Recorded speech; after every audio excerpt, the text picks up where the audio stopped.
My people, it's your boy Chris Patrick from Kawale, msazo mavazi babako mzazi wake mzazi wako. Welcome back my guys kwenye studio zetu za Zaleka Vision TV, na leo kwenye Zaleka Vision TV tuko na guest mbaya sana, anaitwa aka BR Haim. Vipi kaka? Salama sana mkuu. Fresh kabisa. Fresh sana bro.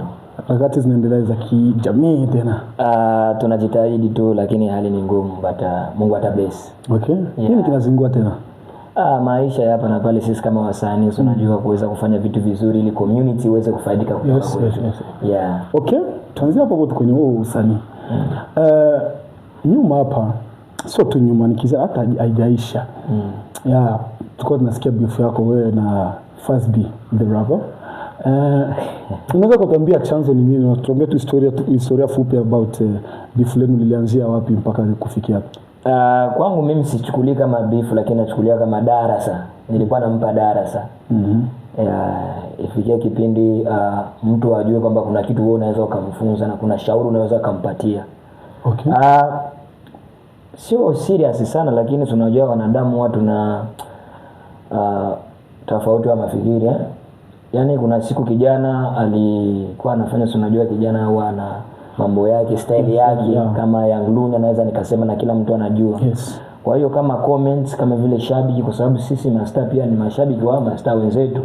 Niliweza kutoa comments kwenye kitu kidogo ambacho alikifanya. Kuna video ambayo aliposti, ilikuwa kama sasa ilikuwa inazungumzia kuhusu mapenzi. Lakini tunajua tu ile flow ambayo aliweka mle, ndo nikaweza kucomment kwamba jitahidi huwa una change flow ili uendane na beat zimoja ambazo unapewa.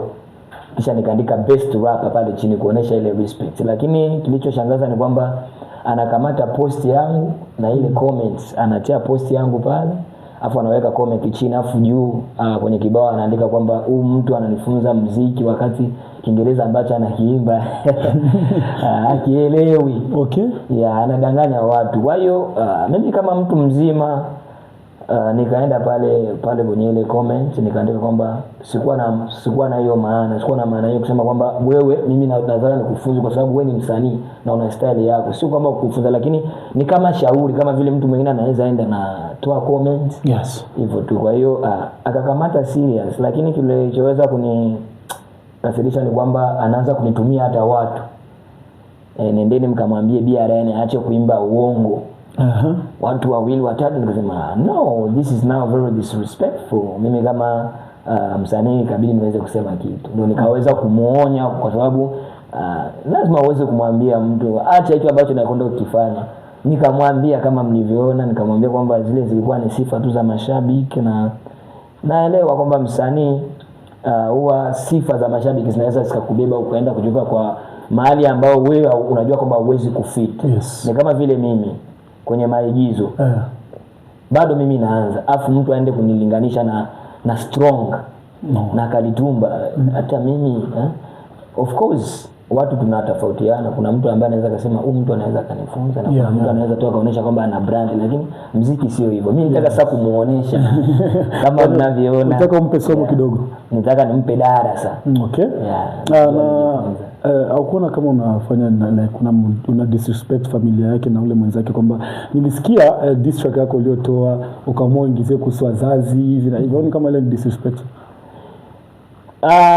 Of course unachosema ni kweli, lakini ikifikwa kiwango mtu mkubwa anaongea maneno kama hayo, manake ameshakasirika mpaka level ambayo anaona siwezi tena kunyamaza kimya. Lazima niweze kumuonesha huyu mtu kama kweli mimi namfahamu.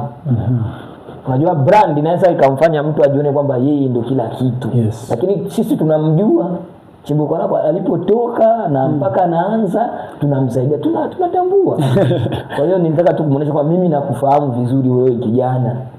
Kwa hiyo tulia, huu ni muziki, jifunze, sio kwanza kujibrand. Nikamuonesha kwamba mimi nakujua vizuri, najua na familia yako, huwezi kunionyesha kitu. Lakini by the way naye pia aliweza tupia diss track, nilisikia, na mafanzi wako wanajua, na mafanzi wake wanajua, na wangu pia wanajua kwamba nani anaweza kulose.